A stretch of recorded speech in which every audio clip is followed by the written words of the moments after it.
Now on to reports of apparently rampant grift inside the Trump White House, touching on everything from tech to foreign policy. Among the new revelations, the New York Times reporting that tech billionaire David Sachs, the administration's so-called AI czar, is setting policies that could potentially benefit him personally. According to a Times analysis of his financial disclosures, Sachs has, quote, 708 tech investments, including at least 449 stakes in companies with ties to artificial intelligence that could be aided directly or indirectly by his policies. There's also new reporting on Trump's special envoy, Steve Witkoff, who is now leading peace talks with Russia.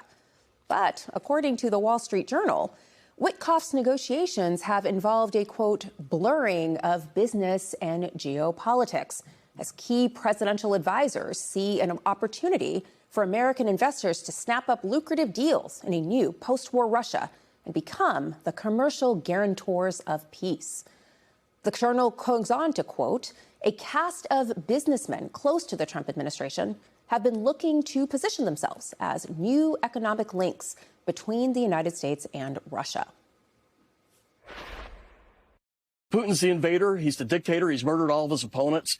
But I just don't see that moral clarity coming from the White House. Russia, if they get a favorable agreement with Ukraine, that alarms me tremendously. I want to see America be the leader of the free world, standing up for what's right, not for who can make a buck. You know, I don't want to see a foreign policy based on greed.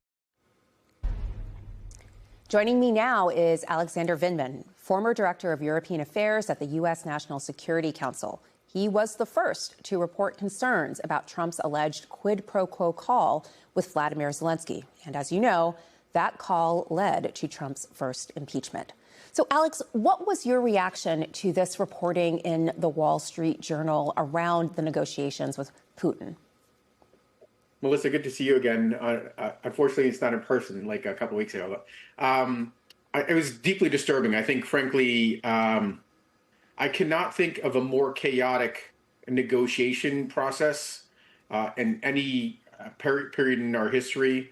But more than the chaos, because this has been fits and starts, Trump's attention for moments, then he gets sidetracked or thinks it's too hard and moves on.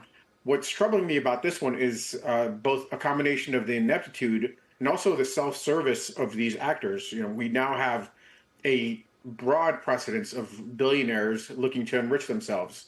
The reporting around David Sachs and AI, Witkoff taking his son to various meetings in